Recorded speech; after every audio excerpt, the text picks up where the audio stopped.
you went to the aspect of of Alafin or something.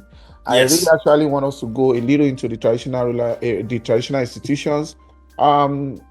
In a way, this is not a Yoruba program. We have a Yoruba channel, Yes. but we can only have conversations from the know to the unknown.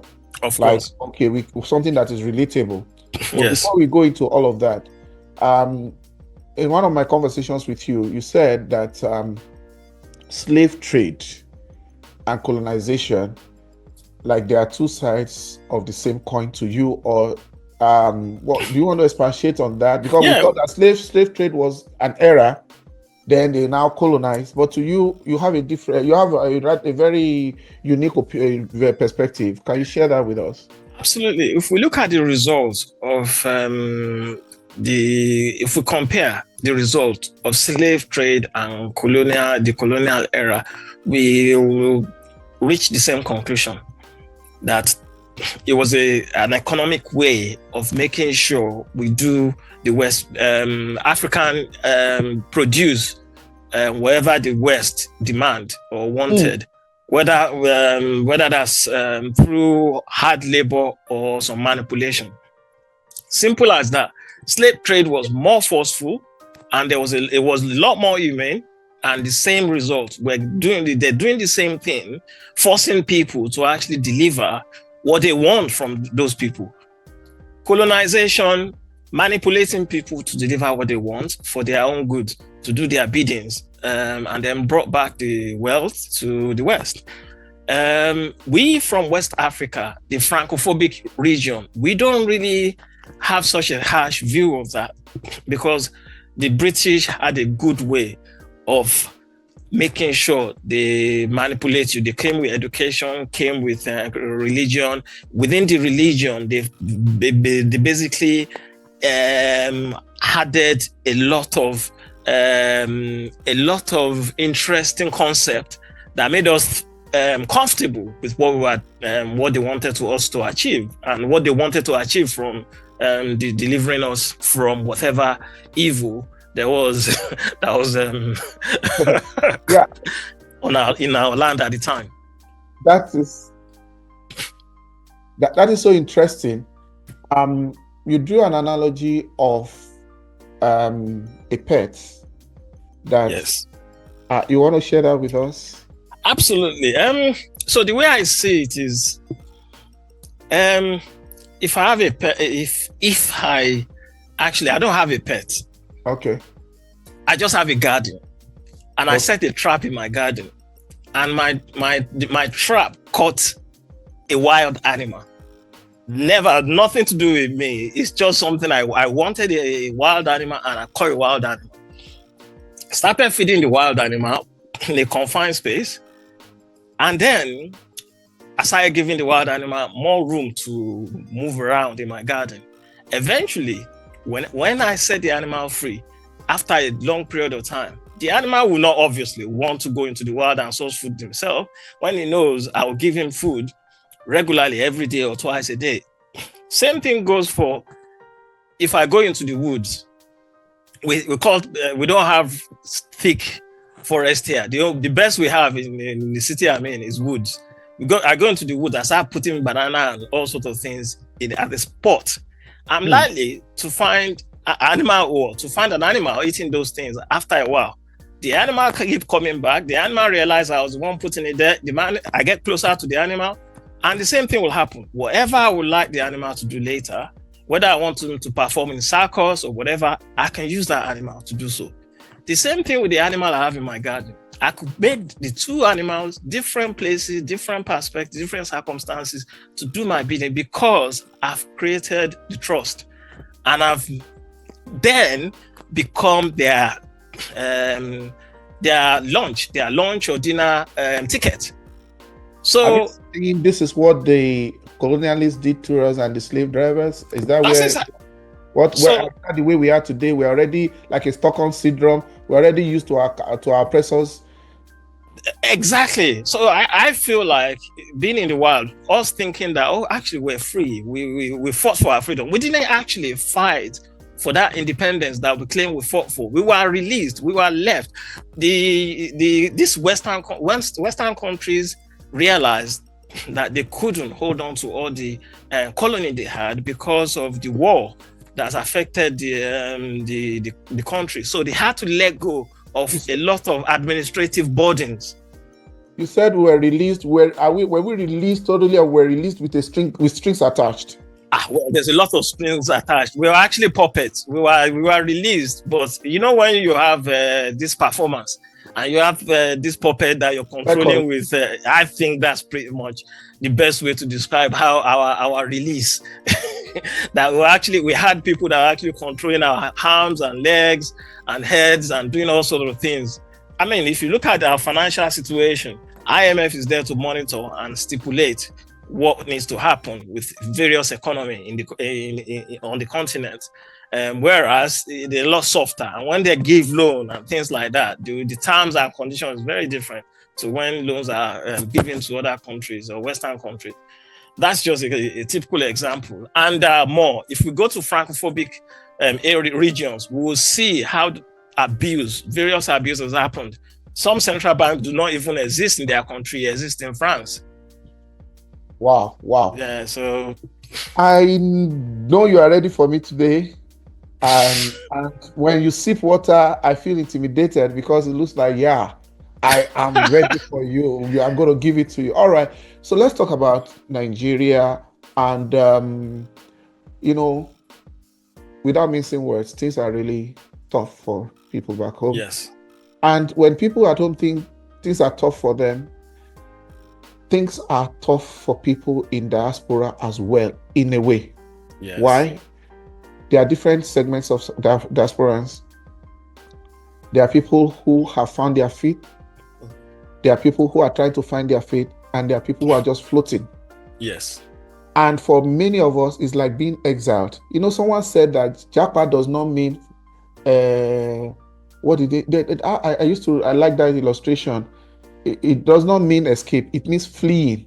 That's yes. So, that's true. Yeah, that leads me to the question. But because some people, their body is in the abroad, but their heart and mind is at home, especially for the middle age and the older people. Yeah. So some people is like they are in a better place.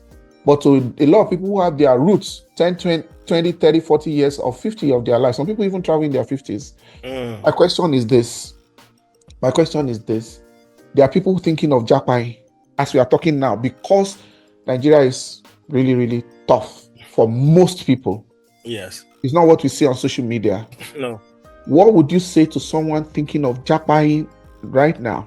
To Japa or not to Japa? I would say definitely to Japa because personally. I thought you were passionate about Nigeria. I'm passionate about Nigeria. I'm passionate about in Nigeria. If the question is asked about someone in Nigeria, I would say yes, definitely to Japa.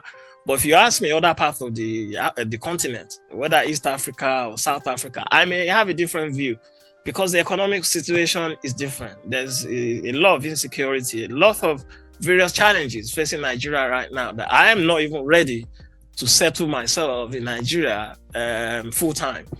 So I wouldn't advise anyone to do the same. Sorry to interrupt you. Yeah. Is it not risky knowing that abroad of before is not abroad of now? And to say Japa, while a lot of people are stranded and a lot of people, like I said, floating, and look at what happened recently. A lot of people are getting deported in America. Yeah. COS saga in UK. Yes. I won't say whether the jokes are not there. I don't live in UK. Do you want to review what you said, or? I would definitely. That might be. Not everybody does their research well before Japan. I'm giving you another chance to situate it. I don't want to situate it because I don't mind people Japan, but all right. Your response. Okay, I'll say Japan, yes. In Nigeria today, yes, I would say yes, do so, especially if you're a young person, versatile, and ready to put in the hard graft. Yes, definitely. If you're in your 40s or 50s, then I'll say, you need to review your options. You've got yourself into a position where you've almost done, you're almost through with your professional career. You're at least midway through in your professional career.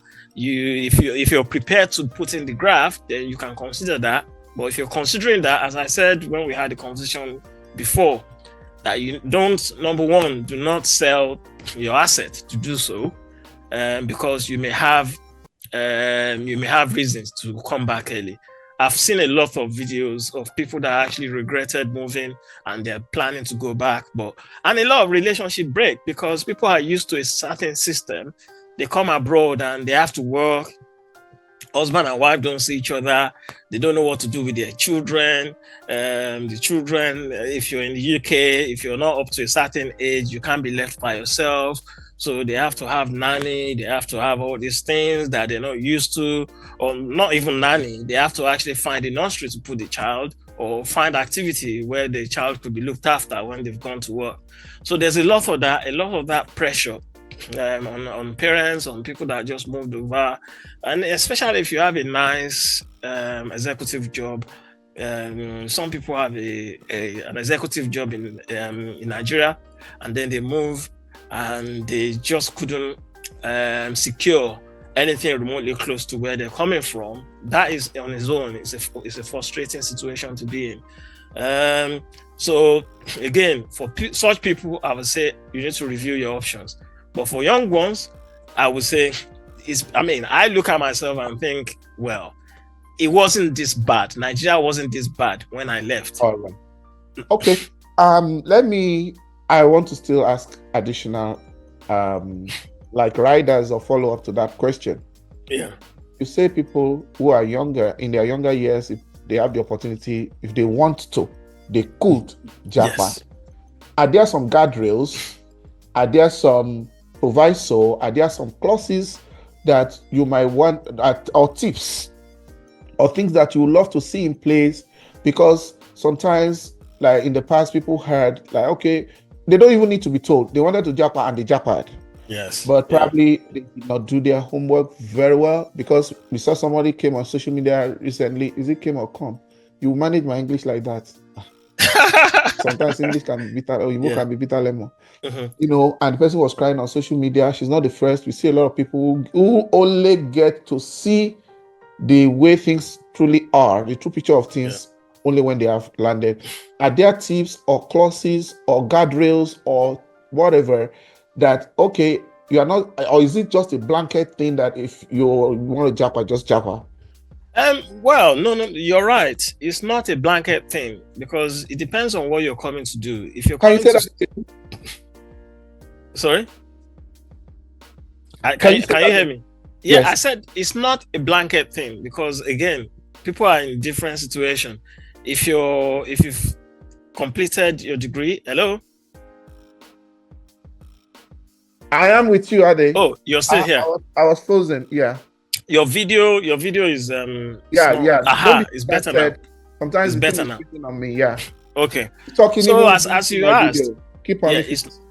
Yeah. Okay. It's not a blanket thing, because again, but I'm assuming if you're a teenager, you're already in view of progressing, furthering your education, and you already have a plan, or you already have admission from somewhere abroad that you like to further your education. If that's the option, if that's the route you want to take, then yeah, it's a good route. But as you've said, a lot of research is required. You need to do extensive research, not just a little research. When I was coming, obviously, thankfully, my parents already studied here, and they went back to Nigeria when Nigeria was much in a better place. And but still, when I was coming, I already did a lot of research. And in those days, there's no internet, nothing. I had paper cut, like newspaper. I had cut out newspapers, even way job advert back in those days. So when that come, obviously, that was in business of cars. So whenever he import cars into Nigeria, whenever he gets the car in and he has any newspapers, I'll get all the newspapers, look at the job section, cut out the job sections, and pile them together. How long ago was this? Long time ago, late 90s. Ooh. So, and I piled all the newspaper, all the job, and then when I go here, I started going to these places, and some obviously was the so you were prepared. Later. You were prepared. So I was. This was before social media. So you could see now that we have social media, we have internet, we should be able to do a lot more extensive research. You should know what you're doing. You should know the kind of job, job prospect that you have once you're finished. You should know that. You should know the kind of career you want after that. You should have a view of how you want to plan your life. Obviously that theory and reality is always different. Fantastic. Yeah, sometimes the network is freezing up on me, but from the back end, I understand that it's not, the stream is cool. Then I needed to grab, my water bottle. Oh, okay. So, that's when you saw me going off. So apologies for that. When you've been speaking for a while, sometimes you just want to make sure that, thank you very much for those feedbacks, because it's important because I have something on my channel where I said that plan well before you japa. I have not said anywhere that people should not japa. Circumstances differ. And when we say japa, it's not everybody who picks their bags and jump on the plane that is japaing. Some people, they have relatives that filed for them. Some people, they have they are couples. They have someone that has, maybe family petition for them, or wife or husband. And there are people who have the skill set to relocate to other places, and they'll be in a good place. But why I was making sure that we just situate it very well. I know that you are very, very thorough and a very meticulous person as well. And I'm glad that even those days that Nigeria wasn't that tough, you did homework, even though you're a British-born citizen. You're a British-born citizen. British citizen. Even though you are a British born citizen. That's how we go viral now. You still took your time. You had the support system and everything, and your dad has been there for you. You had the house. So my question is this: I was trying to make sure that it is not to discourage people. It's just to make sure that everybody knows that circumstances are different. Yes.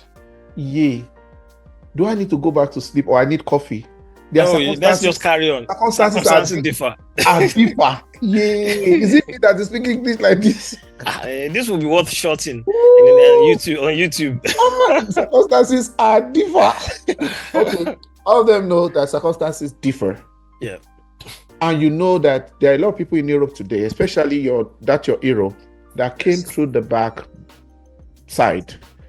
They went through Libya and some other routes of North Africa to get to Spain and some other destinations in Europe, and they are doing well today. But such people, I'm not sure if they will be comfortable advising people who want to take that route now, because the way it was then is not the way it is now. Even then it was tough, and some people didn't even make it. Not to talk of now, and the kind of latitude they had when they got to Europe, the way they were absorbed into the system, even though it wasn't still a piece of cake or on a platter of gold. So that is one thing. Another thing is that the country wasn't that bad, and the pressure wasn't that much. Yes. And we didn't have the kind of pressure of the population of people that want to exit at that time. Yeah. And the size of UK, for example, is just like a small state in Nigeria, and the population is just a fraction of ours. What are the people's destinations? You see what happened to the people going to Oman, to Qatar, and other countries. We've seen a lot of abuses and all the rest. So that people don't get the idea that the moment they take a flight, that on the other end, that's why I have that video. Viewers can check it. Abroad is not automatic success.